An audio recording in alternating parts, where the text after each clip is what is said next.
मेरी नानी बचपन में अक्सर मुझे ये कहानी सुनाया करती थी। एक था राजा, एक थी रानी, दोनों मर गए, खत्म कहानी। દિલ બેચારા સુશાંત સિંહ રાજપૂતની છેલ્લી ફિલ્મ ટીવી સિરિયલથી ફેમસ થયેલા દિગ્ગજ એક્ટરની જર્ની લાંબી ના ચાલી। 14 જૂન 2020 ના રોજ સમાચાર આવ્યા કે સુશાંત સિંહ રાજપૂત હવે નથી રહ્યા। ગયા અઠવાડિયે તેમની 5મી ડેથ એનિવર્સરી હતી। સુશાંત સિંહના નિધન બાદ શા માટે નેપોટિઝમ, ડ્રગ્સ સહિતના મુદ્દાઓ ઉઠ્યા? આત્મહત્યા હતી કે મર્ડર? અને સીબીઆઈએ ક્લોઝર રિપોર્ટમાં શું કહ્યું? જાણીશું આજની ફિલ્મી ફેમિલીમાં।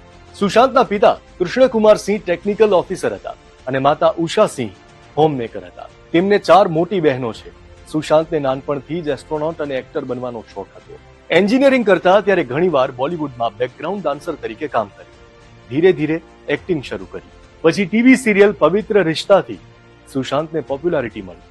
એ દરમિયાન અંકિતા લોખંડે સાથે તેમનું નામ ચર્ચાયું। સુશાંતે દિલ બેચારા, MS ધોની, छिछोरे, केदारनाथ જેવી હિટ ફિલ્મો કરી। અંકિતા લોખંડે બાદ બોલિવૂડમાં સુશાંતનું નામ કૃતિ સન। આખો વિડિયો જોવા માટે ડાઉનલોડ કરો દિવ્ય ભાસ્કર એપ।